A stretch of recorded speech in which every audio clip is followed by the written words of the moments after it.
अस्सलाम वालेकुम, मैं हूं शाहजेब खानजादा। गुज़िश्ता रोज कोर कमांडर्स की खुसूसी कॉन्फ्रेंस के बाद आज कौमी सलामती कमेटी का भी अहम इजलास हुआ है, जिसके एलामिये में कहा गया है कि 9 मई को कौमी सतह पर यौम सियाह के तौर पर मनाया जाएगा। इजलास में आर्मी एक्ट और ऑफिशियल सीक्रेट एक्ट के तहत ट्रायल के फैसले के साथ साथ शरपसंदों, मनसूबा साजों और इश्तियाल पर उकसाने वालों को कटहरे में लाने और सहूलतकारों के खिलाफ मुकदमा दर्ज करके इंसाफ के कटहरे में लाने के फैसले की भी तायीद की गई है। और कहा गया है कि फौजी तंसीबात और मकामात पर हमला करने वालों से कोई रियायत नहीं होगी।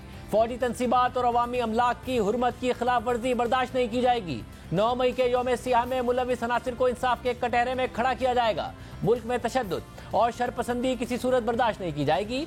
तशद्दुद और शरपसंदी के खिलाफ जीरो टॉलरेंस की पॉलिसी अपनाई जाएगी। इजलास में जाती और सियासी फायदे के लिए जलाओ, घेराव और फौजी तंसीबात पर हमलों की मजम्मत की गई है और सियासी इख्तलाफात को मुहाजराई के बजाय जमहूरी इक़दार के मुताबिक हल करने और सियासी इख्तलाफात को मुज़ाकरात के जरिए हल करने की जरूरत पर जोर दिया गया है। इसके अलावा इजलास ने सोशल मीडिया कवायद व ज़वाबित के सख्ती से निफाज को यकीनी बनाने की हिदायत की है और कहा है कि बैरूनी सरपरस्ती और दाखिली सहूलतकारी से किए गए प्रोपेगंडे का सदेबाप किया जाएगा और प्रोपेगंडा करने वाले अनासिर को कानून के कटहरे में खड़ा किया जाएगा। कौमी सलामती कमेटी का एलामिया कल कोर कमांडर कॉन्फ्रेंस के एलामिये की तायीद कर रहा है, मगर तहरीक इंसाफ ने कल कोर कमांडर कॉन्फ्रेंस के एलामिये के जवाब में आज फौज की तंसीबात पर हमलों का इल्जाम फौज और एजेंसियों पर लगा दिया है, मगर साथ ये भी कहा है कि ये फसाद और अफरा तफरी तहरीक इंसाफ और फौज को मद्दे मुकाबिल लाने के लिए की गई। यानी फौज पर ही तहरीक इंसाफ फौज ही की इमारतें और अलामतें जलाने का इल्जाम लगा रही है और साथ में ये भी कह रही है कि ये सब कुछ तहरीक इंसाफ को फौज से लड़ाने के लिए किया गया है। दूसरी तरफ पंजाब की निगरान काबीना ने आज अपने इजलास में आर्मी तंसीबात और अमलाक पर हमला करने वाले शरपसंदों के खिलाफ आर्मी एक्ट के तहत कार्रवाई के फैसले की मंजूरी दे दी है। 9 मई के वाकयात के हवाले से तहरीक इंसाफ के कई रहनुमा गिरफ्तार हैं, जिनमें से एक फवाद चौधरी भी हैं, जिनकी गिरफ्तारी आज इस्लामाबाद हाई कोर्ट ने कल अदम करार देकर उन्हें रिहा करने का हुक्म दिया। जिसके बाद फवाद चौधरी घर वापसी के लिए जो ही गाड़ी में बैठे तो अपने सामने पुलिस एहलकारों को देखकर दोबारा गिरफ्तारी से बचने के लिए गाड़ी से उतरकर इस्लामाबाद हाई कोर्ट के अंदर भागे। इस दौरान फवाद चौधरी गिरते गिरते बचे और फिर उठने के बाद वो कमरा अदालत में पहुंचे। इसके बाद फवाद चौधरी काफी देर तक इस्लामाबाद हाई कोर्ट में ही रहे, जिसके बाद अदालत ने उनकी 2 दिन के लिए हिफाजती जमानत मंजूर करते हुए हुक्म दिया कि उन्हें किसी भी मुकदमे में गिरफ्तार न किया जाए। इस पर ट्वीट करते हुए मरियम नवाज ने लिखा कि देखा, सुना और पढ़ा तो यह था कि सियासी लीडरान और कारकुनान घबराते नहीं हैं, नजरिए के लिए बहादुरी से गिरफ्तारियां पेश करते हैं, हौसले से कैदोबंद का सामना करते हैं, बड़ी से बड़ी कुर्बानी देने से गुरेज नहीं करते हैं, नाकाबिले तलाफी नुकसानात बर्दाश्त करते हैं। मगर तारीख में पहली मर्तबा एक इनकलाबी जमात ऐसी भी आई जिसने डर के मारे टांग पर प्लस्तर चढ़ाने, सर पर बाल्टियां रखने, व्हील चेयर्स पर बैठ जाने, अस्पतालों, कोर्ट रूमों और बाथरूमों में छुप जाने और जूतियां छोड़कर दौड़ें लगाने की नई तारीख रकम की है। इसके अलावा तहरीक इंसाफ की रहनुमा शीरी मजारी और सेनेटर फलक नाज को आज अदालत के हुक्म पर अडियाला जेल से रिहा किया गया, मगर फिर फौरन ही दोबारा गिरफ्तार कर लिया गया। दूसरी तरफ मुसलसल तनकीद के बाद चीफ जस्टिस उमरता बंदियाल ने इमरान खान को देखकर दिए गए अपने रिमार्क्स की आज वजाहत की है। सुप्रीम कोर्ट में सिविल मुकदमे की समाअत के दौरान चीफ जस्टिस पाकिस्तान उमरता बंदियाल ने वकील असगर सब्जवारी से मुकालमा किया कि आपको देखकर खुशी हुई, काफी वक्त बाद आप मेरी अदालत आए। चीफ जस्टिस पाकिस्तान ने कहा कि आपको देखकर खुशी हुई, ये मैं हर किसी को कहता हूँ। मुझे गुड टू सी यू कहने पर तनकीद का निशाना बनाया गया। मैं हर एक को एहतराम देता हूँ। अदब और इखलाक तो सबके लिए जरूरी है, अदब और इखलाक के बगैर मजा नहीं है। इस पर मरियम नवाज ने ट्विटर पर सवाल किया कि अरबों के डाके डालने वाले कितने मुजरिमों को आप गुड टू सी यू कहते हैं? हर एक को रजिस्ट्रार से फोन करवाकर मर्सिडीज भी मंगवा कर रुखसत करते हैं, हर एक को जेल से रेस्ट हाउस भी शिफ्ट करते हैं, सब पर इसी तरह रिमांड में जमानतों की बरसात करते हैं। सबको कहते हैं कि 10 फैमिली मेंबर्स को बुलाएं, गप्पे लगाएं और सो जाएं। आज इजलास में क्या फैसले किए गए हैं, क्या शवाहिद रखे गए हैं, आगे क्या होने जा रहा है, वफाकी वजीर दाखिला राना सनाउल्लाह हमारे साथ मौजूद। राना साहब बहुत शुक्रिया मुझे ज्वाइन करने के लिए। राना साहब, कल कोर कमांडर कॉन्फ्रेंस हुई, उसके बाद एलामिया आया जिसमें कहा गया कि सबूतों की रोशनी में यह जांचा गया है कि यह सोचा समझा मंसूबा था, और उसके बाद आज नेशनल सिक्योरिटी कमेटी का भी इजलास हुआ। मगर इमरान खान साहब ने कल कहा और आज तहरीक इंसाफ ने एक लंबी चौड़ी प्रेस रिलीज जारी की जिसमें वो ये कह रहे हैं कि जो कोर कमांडर कॉन्फ्रेंस का एलामिया है वो सही नहीं है, और बरमला ऐलान करते हैं कि हमारे पास किसी भी आजादाना तहकीक इंक्वायरी में पेश करने के लिए शवाहिद मौजूद हैं और ये सब कुछ किया गया और एजेंसियों के एहलकारों की तरफ से बाज़ मकामात पर फायरिंग भी की गई, जलाओ घेराव भी किया गया ताकि तहरीक इंसाफ और फौज को मद्दे मुकाबिल किया जाए। आपके पास क्या सबूत है इसको गलत साबित करने के लिए? शाहजेब, हम बरमला कहते हैं और इसके ऊपर पूरी क्लैरिटी है कि ये एक फितना है, और ये फितना जो है ये मुल्क में अनारकी और फसाद चाहता है, और इसे जब ये मौका मिला है तो ये जो 9 मई के वाकयात हैं, इसकी पूरे 1 साल की इन्वेस्टमेंट है।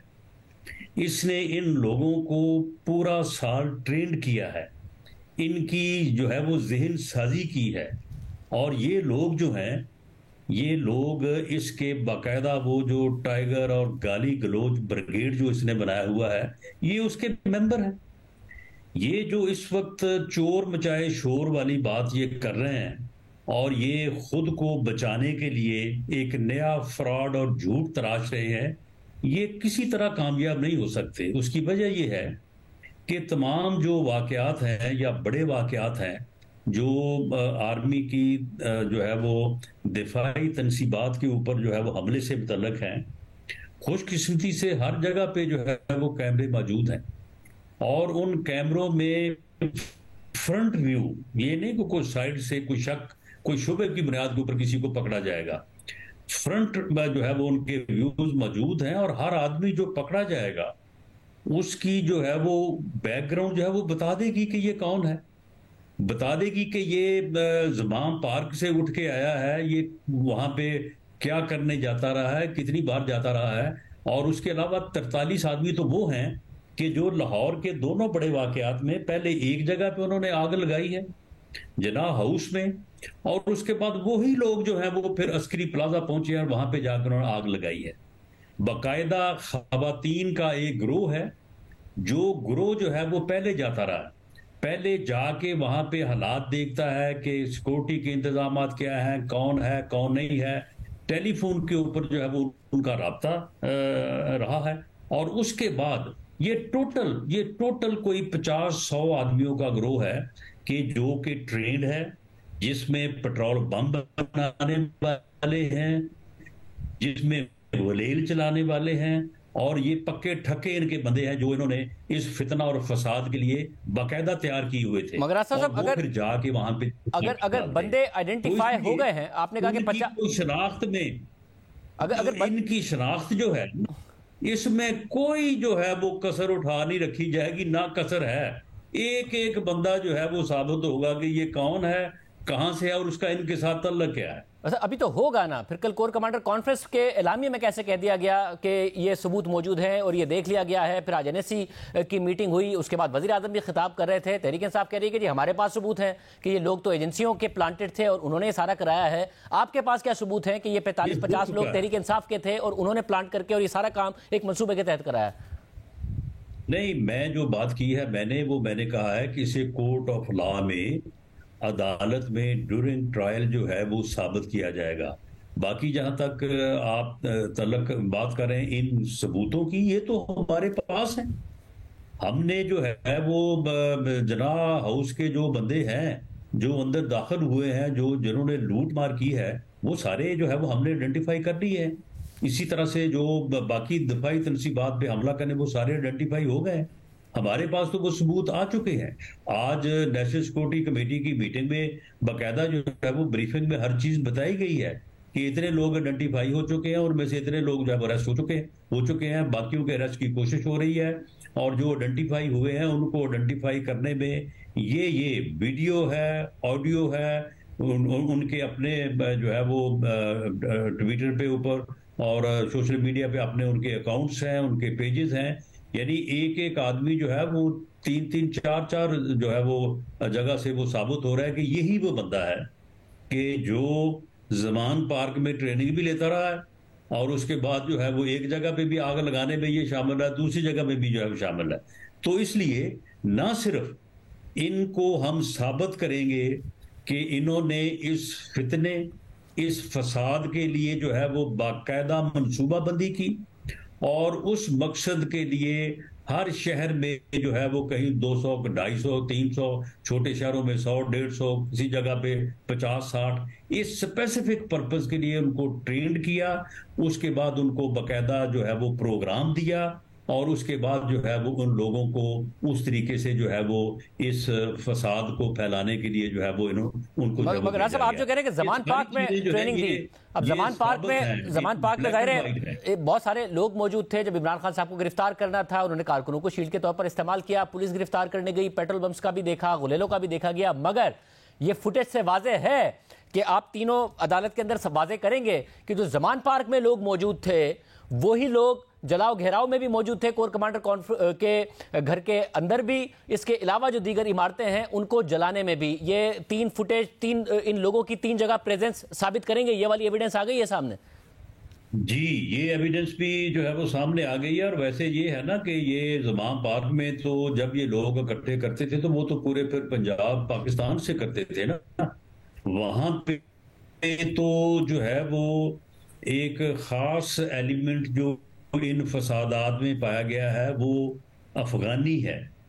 जो अफगानिस्तान के लोग यहाँ पे जो है वो टेम्परेरी रेजिडेंस जो है वो परमिशन पे रह रहे हैं, जिनमें से एक का कैंप जो है वो मियाँ वाली पे भी है।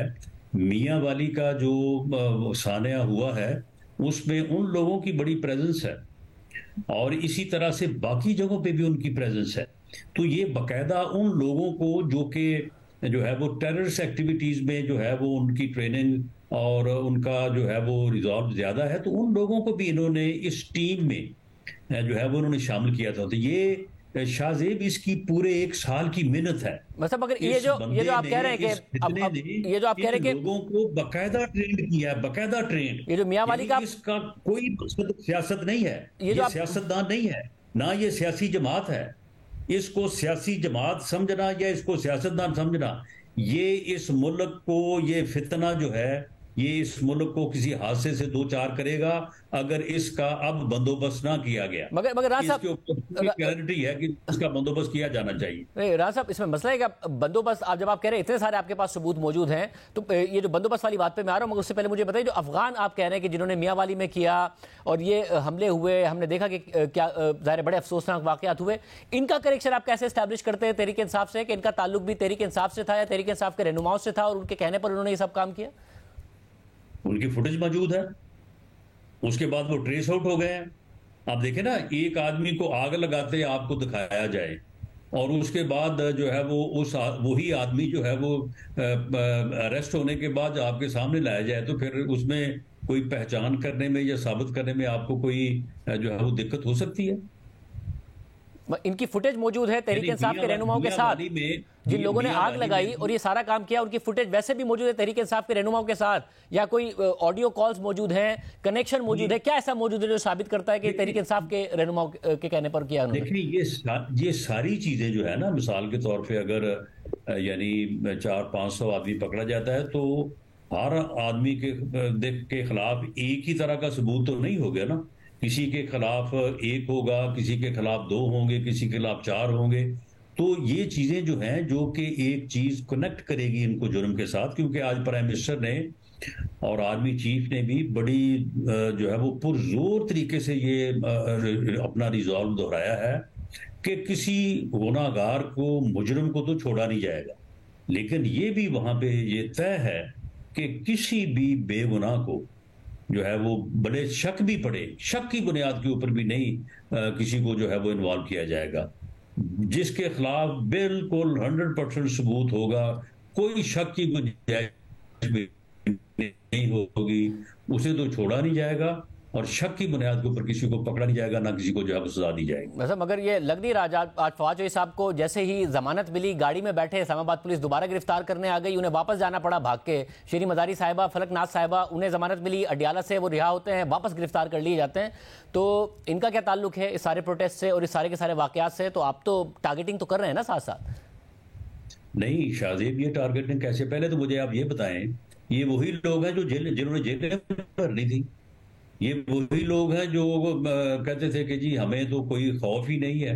वो भाई, तुमने लोगों को साल 2-2 साल जेलें कटवाई हैं, तो अब तुम गिरफ्तारी से इतना डरते हो? वो भाई फेस करो ना। तुम लोगों को कहते रहे हो कि जी तलाशी दो, फेस करो। अब तुम्हारी अगर बारी है तो तुम तलाशी क्यों नहीं देते?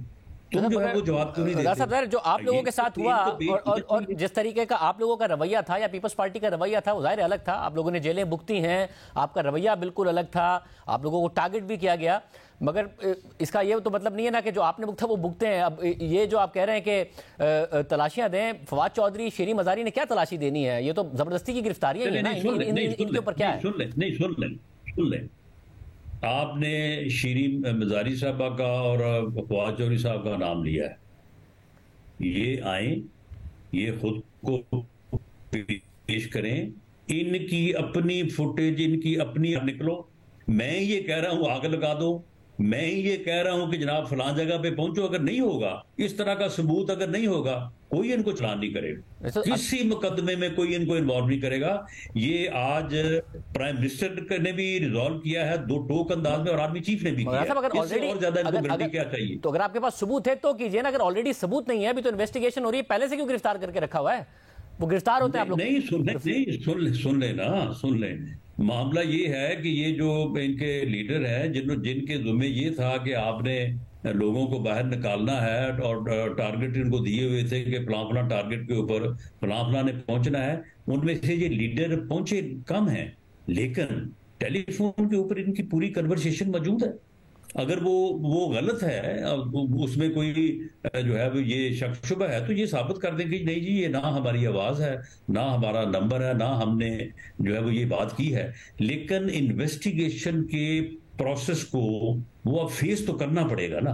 अब ये तो नहीं हो सकता कि ये जो है वो फेस ना करे। तो बगैर गिरफ्तारी के भी फेस कर सकते हैं ना। गिरफ्तार करके क्यों रखना है? 2 दिन से गिरफ्तार किया पता क्या इन्वेस्टिगेशन कर लिया आपने? 3 दिन शीरी मजारी साहिबा से कोई 4-5 दिन हो गए थे फवाद चौधरी साहब से, क्या इन्वेस्टिगेशन कर ली जो दोबारा गिरफ्तार करना? नहीं, ये लोग जो हैं ये नाकाबिले जमानत जराइम में जो है ये माखूज हैं। इनको पेश होना चाहिए, इनको सरेंडर करना चाहिए, इन्वेस्टिगेशन में अपना मौक़िफ़ दें। नहीं साबित होगा तो ये अपना जो है छोड़ दिए जाएंगे, और अगर साबित होगा तो फिर जो है वो इनको जो है वो फेस करना पड़ेगा। इन्होंने मुल्क के साथ इतनी ज्यादती की है, इन्होंने जो है वो करोड़ों अरबों रुपए की प्रॉपर्टी जो है उसको जला दिया है, और कहते ये हैं कि हम बड़े पॉपुलर हैं। ये पॉपुलैरिटी है इनकी?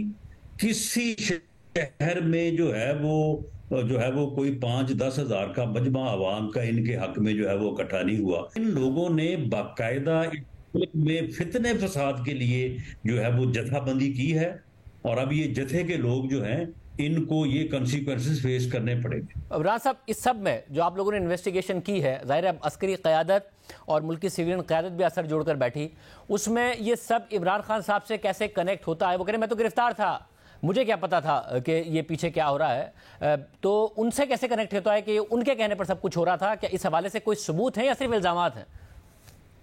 इस बात के भी सबूत मौजूद हैं। जो ये पूरा साल इसने मंसूबा बंदी की, इसने बड़ी मेहनत की है। इस फितना फसाद को फैलाने के लिए बड़ी मेहनत की है। इसकी वो सारी मेहनत, ये जो जाली प्लस्तर लगा के टांग के ऊपर, अब देखे ना अपना वो रेंजर्स ने गिरफ्तार किया तो टांग बिल्कुल सही हो गई। अब भागता फिर रहा है, सीढ़ियां चढ़ रहा है, कोई इसको रुकावट ही नहीं है। इसने पूरी मेहनत की है, इसके वीडियो मैसेज मौजूद हैं, और इसका पूरा ये सारा सबूत मौजूद है। ये कनेक्ट है, ये सरगना है इस फितने का। इसमें तो कोई दूसरी जो है वो राय नहीं है, और बाकियों का भी दर्जा बदर्जा जो है वो किरदार है। और जो ये समझते हैं कि इनको जो फैसिलिटेशन मिल रही है, इनके फैसिलिटेटर्स के सामने भी ये सारी चीजें जो है वो रखेंगे, और ये फैसिलिटेशन जो है ये अब कौम जो है वो किसी कीमत पे बर्दाश्त नहीं करेगी। ये फैसिलिटेशन जो है वो इस फितने को मिलती है, और इस फितने को इस अंजाम से, इसका जो मंतकी अंजाम है उससे बचाने की कोशिश की जाती है, तो ये टॉलरेट नहीं होगी। बहुत शुक्रिया। वज़ीर दाखिला राना सनाउल्लाह साहब हमारे साथ मौजूद थे। कह रहे हैं कि सबूत मौजूद हैं, तरीके साहब के लिए हमारे पास सबूत मौजूद हैं। ये मामला क्या है, और इमरान खान साहब के जो क्लेम्स हैं वो किस हद तक सच्चे हैं, जब वो कहते हैं कि 27 साल से हमने काम किया नहीं तो हम क्यों करते। आपके सामने हक़ाइक़ रखने जा रहे हैं हम एक ब्रेक के बाद।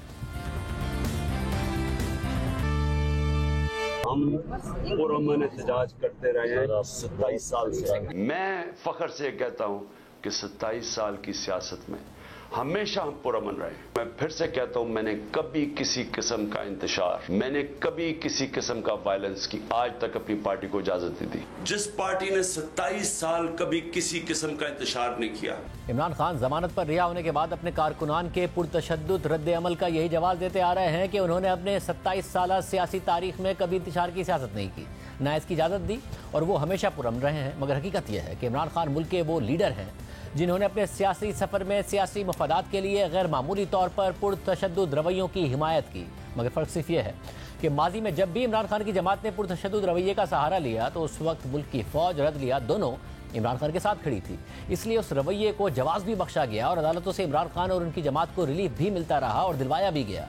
और आज जब तहरीक इंसाफ के कारकुनान ने पुरतशद्दुद रवैया अख्तियार किया तो फ़ौज तो उनके साथ नहीं खड़ी, मगर अदलिया के अंदर इमरान खान को आज भी हिमायत हासिल है। और नौबत यहाँ तक आ गई है कि अब खुद फौजी इमारतों और अलामतों पर हमले हो रहे हैं। बाजी में तहरीक इंसाफ ने पार्लियामेंट के गेट पर हमला किया, सरकार के नशरियाती इदारे PTV पर हमला किया और उसके अंदर घुस गए, सड़कों पर तोड़ फोड़ की, जलाओ घेराव किया, गाड़ियां नजर आतिश की गई, पुलिस अफसरान को तशद्दुद का निशाना बनाया गया, गिरफ्तारी से बचने के लिए पेट्रोल बम का इस्तेमाल किया गया। अदालतों से एहतजाज की इजाज़त इस यकीन दहानी के साथ ली कि तहरीक इंसाफ का एहतजाज पुरअमन रहेगा, मगर उन एहतजाजों में भी रियासत के खिलाफ तशद्दुद और ताकत का इस्तेमाल किया गया। लेकिन उसके बावजूद इमरान खान आज ये दावा कर रहे हैं कि उन्होंने अपनी 27 साल सियासी तारीख में तशद्दुद का कभी सहारा नहीं लिया। इसलिए कुछ हक़ाइक़ का जायज़ा लेना ज़रूरी है। 2013 का इलेक्शन हारने के बाद इमरान खान ने 4 हल्के खोलने के लिए 2014 में इस्लामाबाद में आज़ादी मार्च का ऐलान किया, मगर बाद में ये 4 हल्कों का मुतालबा साबिक वज़ीर आज़म नवाज शरीफ के इस्तीफे के मुतालबे तक चला गया। इमरान खान ने इस आज़ादी मार्च की इजाज़त ये कहकर ली कि वो इस्लामाबाद स्टेडियम के पास महदूद रहेंगे, मगर बाद में इमरान खान बगैर इजाज़त रेड जोन में दाखिल हो गए। तहरीक इंसाफ और पाकिस्तान अवामी तहरीक 14 अगस्त 2014 को लाहौर से अलग अलग निकले। तहरीक इंसाफ मंसूबे के बरखिलाफ पहले इस्लामाबाद पहुंच गई। 16 अगस्त को तहरीक इंसाफ का आज़ादी मार्च इस्लामाबाद के 0 पॉइंट पर पहुंचा। फिर 19 अगस्त को तहरीक इंसाफ और पाकिस्तान अवामी तहरीक ने रेड जोन की तरफ बढ़ना शुरू कर दिया और 20 अगस्त को मुजाहिरीन रेड जोन में दाखिल हो गए। इसके बाद 30 अगस्त को धरने की क़यादत ने मुजाहिरीन को वज़ीर आज़म हाउस जाने की हिदायत कर दी, जिसके बाद पुलिस और मुजाहिरीन में झड़पें हुई और 30 अगस्त को ही तहरीक इंसाफ और पाकिस्तान अवामी तहरीक के कारकुनों ने पार्लियामेंट के दरवाजे को ट्रक से तोड़ने की कोशिश की। इसके बाद अगले दिन तहरीक इंसाफ और अवामी तहरीक के कारकुन PTV की इमारत में घुस गए। मुल्क की तारीख में पहली बार सरकारी TV की नशरियात बंद हो गई। पुलिस से झड़पों में तकरीबन 500 अफराद जख्मी हुए। मुजाहिरीन न सिर्फ PTV की इमारत में दाखिल हुए बल्कि मुश्तइल अफराद ने पाकिस्तान सेक्रेटेरिएट में भी घुसकर तोड़ फोड़ की। बाद में सदर मुमलिकत डॉक्टर आरिफ अलवी और वजीर आजम इमरान खान की ऑडियो टेप भी सामने आ गई।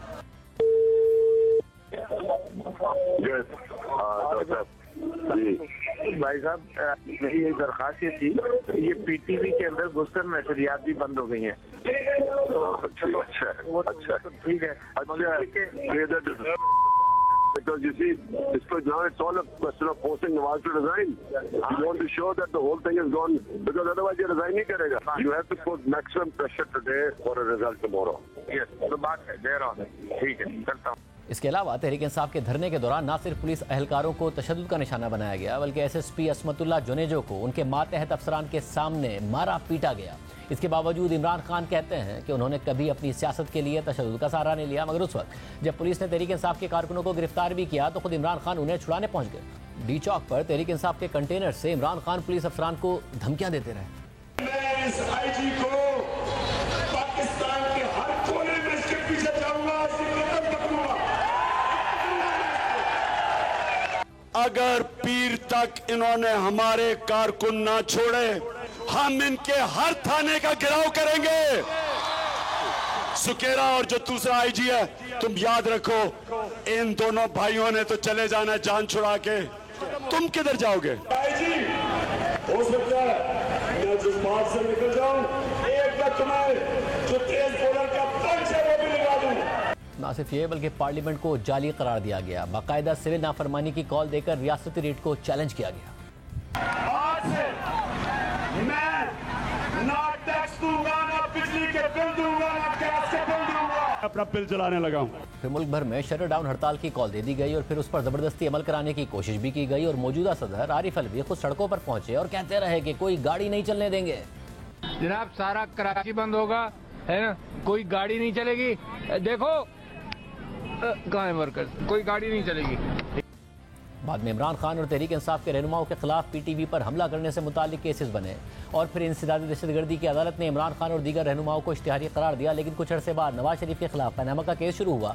इमरान खान इस केस में दरख्वास्त गुजार थे और सुप्रीम कोर्ट में इस हवाले से पेश भी होते थे। मगर दिलचस्प बात यह है कि उन पेशियों के दौरान इमरान खान खुद एक इश्तिहारी मुलजिम थे, लेकिन सुप्रीम कोर्ट की तरफ से उनसे कभी इस हवाले से कोई सवाल नहीं पूछा गया और ये केसेस कई सालों तक चलते रहे। फिर 2018 में तहरीक इंसाफ की हुकूमत आ गई, इमरान खान वज़ीर आज़म बन गए और फिर 2 साल बाद ही वो इस मुकदमे से बरी हो गए। जबकि मार्च 2022 को सदर मुमलिकत डॉक्टर आरिफ अलवी समेत दीगर तमाम पीटीआई रहनुमा, जिनमें से ज़्यादातर उस वक्त वफाकी वज़रा थे, इस मुकदमे से बरी हो गए। अहम बात यह है कि तहरीक इंसाफ की हुकूमत होने की वजह से खुद प्रोसिक्यूशन यानी हुकूमत ने मुल्जिमान की बरियत की मुखालफत नहीं की, बल्कि इसे सियासी मुकदमा खुद हुकूमत ने करार दिया। अक्टूबर 2020 में इसी मुकदमे में इमरान खान इस केस से बरी हुए और खुद प्रोसिक्यूशन यानी हुकूमती वकील ने इमरान खान की बरियत के हक में दलाइल दिए और कहा कि इमरान खान के खिलाफ मुकदमा सियासी बुनियादों पर बनाया गया है। उनके खिलाफ ट्रायल से अदालत का सिर्फ वक्त ज़ाया होगा। अगर उन्हें बरी कर दिया जाता है तो हमें कोई एतराज़ नहीं होगा। और यूँ इमरान खान अपनी ही हुकूमत में इस केस से बरी हो गए। 2014 के धरने के 4 साल बाद इमरान खान को हुकूमत मिल गई, मगर फिर अप्रैल 2022 में तहरीक अदम एतमाद के जरिए अपोजिशन जमातों ने उनको ओहदे से हटा दिया और यूँ तहरीक इंसाफ की हुकूमत ख़त्म हो गई। इमरान खान एक दफ़ा फिर अपोजिशन में आ गए, जिसकी वजह से सड़कों पर भी आ गए।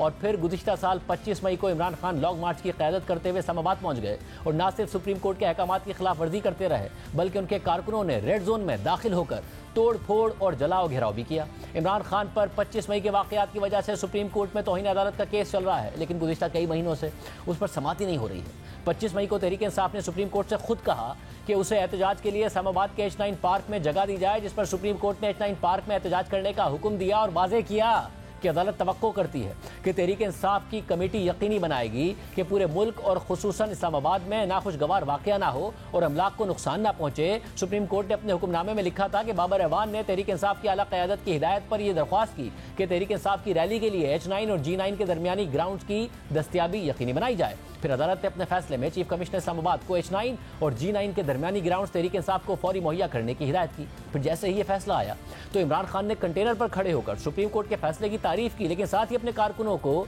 डी चौक पहुंचने की हिदायत कर दी। सारे जिधर भी पाकिस्तानी ये देख रहे हैं, खुशखबरी ये है कि सुप्रीम कोर्ट ने फैसला कर दिया है कि अब कोई किसी किस्म की रुकावट नहीं होगी, कोई पकड़ धकड़ नहीं होगी। इसलिए मैं सारे पाकिस्तानियों को आज कह रहा हूँ कि आज शाम अपने शहरों में भी निकले और इस्लामाबाद और पिंडी में पूरी तरह कोशिश करें डी चौक पहुँचने की। और फिर सुप्रीम कोर्ट से ही कमिटमेंट करके हुक्मनामा जारी करवाया। मगर रात में साबिक वजीर इत्तलात फवाद चौधरी ने कहा कि हम डी चौक जाएंगे, ये सियासी मामला है, इस पर अदालतों ने थोड़ी फैसला करना।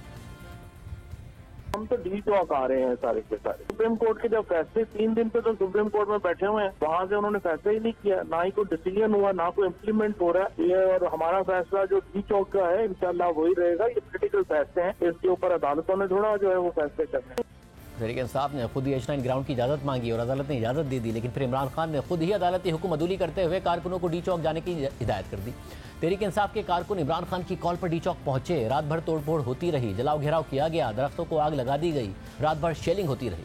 फिर अगली सुबह इमरान खान ने जिना एवेन्यू में अपने कारकुनों से खिताब किया, अचानक धरना खत्म कर दिया। मगर उस दिन सुप्रीम कोर्ट में समाअत हुई तो अटॉर्नी जनरल अशतर औसाफ ने इमरान खान का वो वीडियो पैगाम चलवाया जिसमें वो कारकुनों को डी चौक पहुंचने की हिदायत कर रहे थे। तो चीफ जस्टिस ने रिमार्क दिए कि मुमकिन है कि इमरान खान को गलत बताया गया हो। इस बयान के बाद क्या हुआ ये बताएं, हम अदालत में किसी पर इल्ज़ाम लगाने के लिए नहीं बैठे।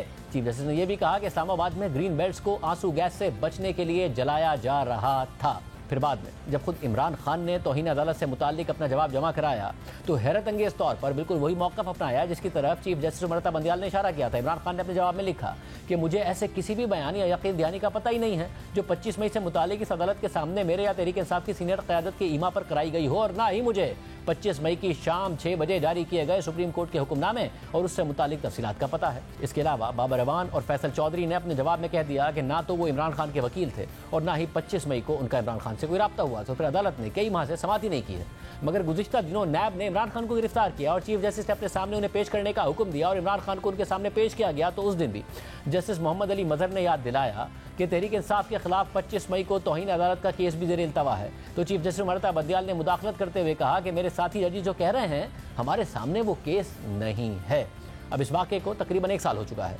तमाम रिकॉर्ड और शवाहिद सुप्रीम कोर्ट के सामने है। हुकूमती और रियासती इदारों की रिपोर्ट सुप्रीम कोर्ट में जमा कराई जा चुकी है, मगर चीफ जस्टिस ने पिछले कई महीनों से इस पर समाअत मुकर्ररी नहीं की है। लेकिन सिर्फ यही नहीं, रवां साल भी इमरान खान मुसलसल अदालती अहकामात की खिलाफवर्जी करते रहे और गिरफ्तारी से बचने के लिए कारकुनों को शील्ड बनाकर पुलिस से कई बार तसादुम करा चुके हैं और हर बार उनके सामने तमाम कानूनी अमल और हुकूमती मशीनरी बेबस नजर आई और अदालतें उन्हें रिलीफ देती रहीं। 28 फरवरी को तोशाखाना केस में मुसलसल अदम पेशी पर इमरान खान के नाकाबिले जमानत वारंट जारी हो गए और इस वारंट की तामील के लिए 5 मार्च को इस्लामाबाद पुलिस जमान पार्क लाहौर पहुंची और फिर पुलिस इमरान खान को गिरफ्तार करने के लिए कई घंटों तक जमान पार्क के बाहर खड़ी रही, मगर इमरान खान ने गिरफ्तारी से बचने के लिए अपनी रिहाइशगाह के बाहर कारकुनों को एक शील्ड के तौर पर इस्तेमाल किया।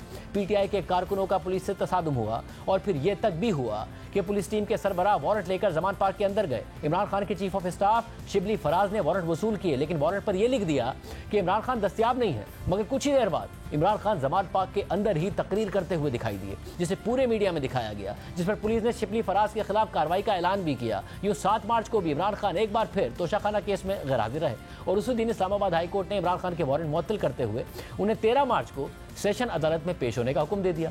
लेकिन इसके बावजूद 13 मार्च को भी इमरान खान सेशन अदालत में नहीं गए, बल्कि लाहौर में एक रैली की क़यादत करते रहे और यूं इस्लामाबाद हाई कोर्ट के अहकामात की खिलाफ वर्जी कर दी, जिसके बाद उनका नाकाबिले जमानत वारंट गिरफ्तारी बहाल हो गया और फिर 14 मार्च को Islamabad police DIG operation Sidat Bukhari की सरबराही में इमरान खान को गिरफ्तार करने के लिए जमान पार्क पहुंची और एक बार फिर पुलिस और पीटीआई के कारकुन आमने सामने आ गए।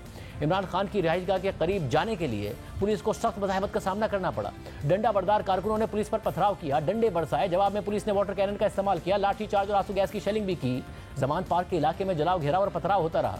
तहरीक इंसाफ के कुछ कारकुन गिरफ्तार किए गए। ऑपरेशन की क़यादत करने वाले डीआईजी ऑपरेशन सिदात बुखारी समेत 58 पुलिस एहलकार, 8 शहरी और पीटीआई कारकुन जख्मी हुए। पुलिस ने लाठी चार्ज किया, आंसू गैस फेंकी, वाटर कैनन इस्तेमाल की, मगर तहरीक इंसाफ के कारकुन पीछे हटने के बजाय मजीद मुश्तइल हो गए। कारकुनों ने पुलिस एहलकारों और अफसरान पर डंडों से हमले किए, गुलेलें चलाई, पथराव किया, तोड़फोड़ की, अमलाक को नुकसान पहुंचाया। कारकुनों ने पुलिस की वाटर कैनन भी जला दी, पुलिस गाड़ी को नुकसान पहुंचाया, ट्रैफिक वार्डन्स की मोटरसाइकिलें जला दी।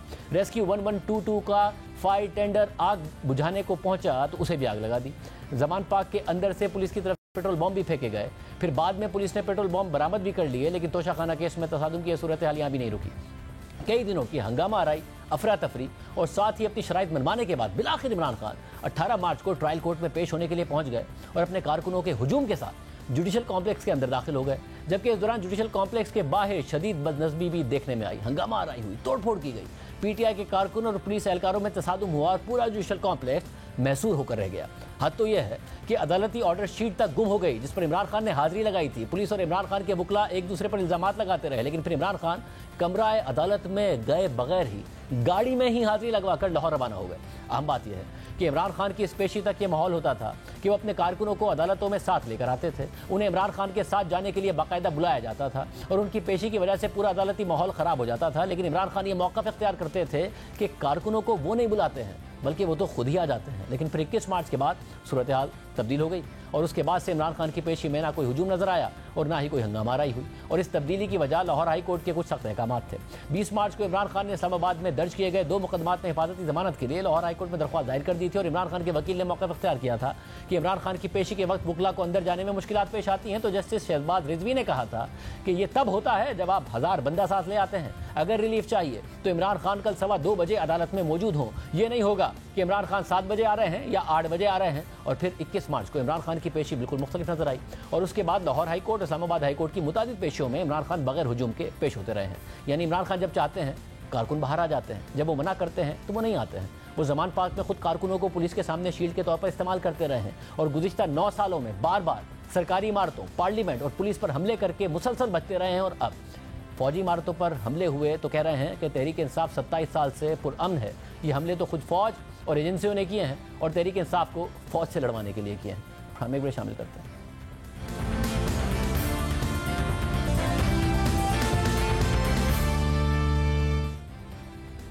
सूरत हाल कहाँ जाती नजर आती है, हमारे साथ सीनियर साहब की वड़ाई साहब बोल रहे हैं। वड़ाई साहब बहुत शुक्रिया। वड़ाई साहब, हर दिन के हिसाब से सूरत हाल बदल रही है। आपसे जब पहले भी बात हुई आप कह रहे थे यहाँ से पहले भी आपने कहा था कि खान साहब को सूरत हाल बेहतर करने की जरूरत है। अब तो फौज की तरफ से लामिया आता है कि जी हमारे पास सबूत मौजूद हैं। इमरान खान साहब का जवाब आता है कि एजेंसियों ने किया है, मेरे पास सबूत मौजूद हैं।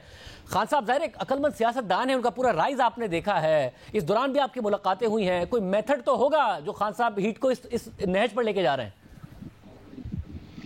देखिए, दो तरीके हैं। या तो यह है कि खान साहब के पास इतनी मेजॉरिटी हो उनकी फौज के अंदर, अदारों के अंदर, कि वो इनकलाब ले आए और ओवर पावर कर लें इस वक्त जो भी एस्टेब्लिशमेंट है, अदारे हैं, हुकूमत है, और इनकलाब लेके आके इक़्तिदार संभाल लें और मुल्क को अपनी मर्जी के मुताबिक चलाएं। अब जाहिर है किसी भी सियासी पार्टी के खिलाफ के पास, और खासकर तहरीक इंसाफ, उनके पास इतनी अक्सरियत तो है नहीं कि वो पूरे मुल्क को तलपट कर दें या इनकलाब ले आए या टैंकों के सामने लेट जाएं। ऐसी सूरत हाल तो है नहीं कि तुर्की की तरह जैसे हुआ, ईरान में जैसे हुआ या रूस में जैसे हुआ।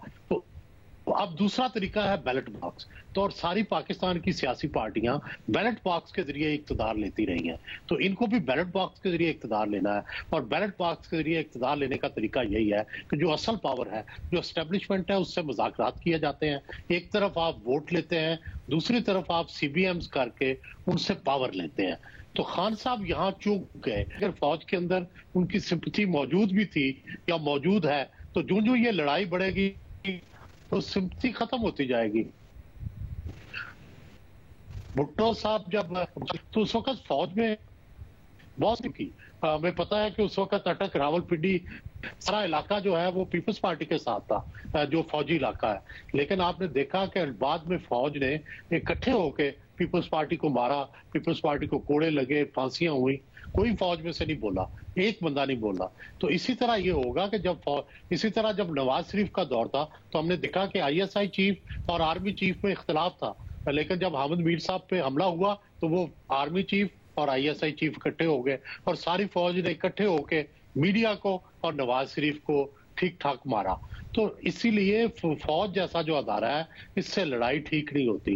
पीपल्स पार्टी इसलिए नहीं लड़ी, उसमें सुलह कर, और उस वक्त से इक़्तिदार में है। नवाज शरीफ तीसरी दफा लड़ के अब मगर वड़ाई साहब, खान साहब ने ये बात तो कही ना कि बैनुल-अक़वामी मीडिया से भी कि इनको किसी ने ऐसा चैलेंज नहीं दिया जो मैंने दिया है। तो उनका ये कॉन्फिडेंस अगर है तो आपके ख्याल में मिसकैलकुलेशन हो गई? अब अगर हमले हो गए कोर कमांडर और ये सब चीजें, इस पर क्या मौक़िफ़ हो उनका, बजाय इसके कि जी हमने नहीं किए हैं, ये तो इन लोगों ने खुद ने किए, एजेंसी ने किए? क्या होता, क्या ऐसा मौक़िफ़ देते वो? और देखिए, फौज को तो नैरेटिव मिल गया ना, आपने उनके घर पे हमला कर दिया तो उनको एक नैरेटिव मिल गया है कि इन्होंने फौजी तनसीबात पे हमला किया।